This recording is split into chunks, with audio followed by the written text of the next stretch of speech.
Good morning to all ప్రియులారా. అనుదినం కూడా ఆయన కృపావాక్యం చేత మనం ఆత్మీయంగా సంతోషిస్తున్నాం, బలపరచబడుతున్నాం కదా.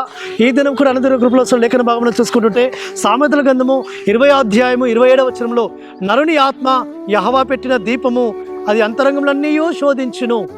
అవును ప్రియులారా, నరుని ఆత్మ యెహోవా పెట్టిన దీపము.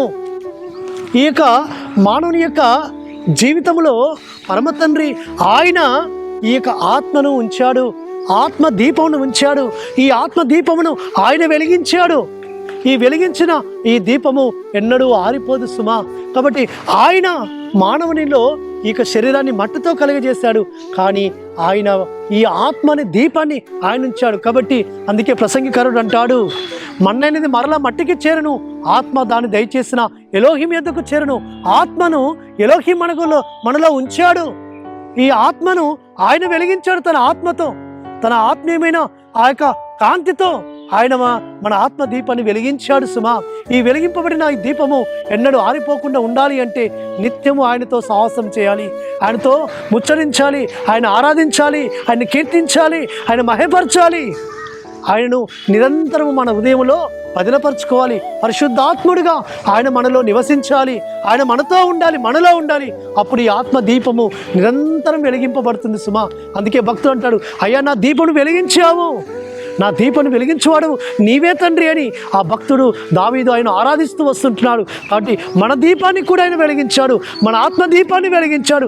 ఈ దీపము ఎన్నడూ ఆరిపోకూడదు, ఆరిపోకుండా ఉండాలి అంటే నిత్యము ఇందులో ఆయన పరిశుద్ధాత్మని నూనె పోస్తూ ఉండాలి. ఆ పరిశుద్ధాత్మ మనలో నివాసం చేస్తూ ఉండాలి. ఆ పరిశుద్ధాత్మ మనలో నివాసం చేయాలి అంటే ఈ దేహాన్ని పరిశుద్ధంగా కాపాడుకోవాలి సుమా.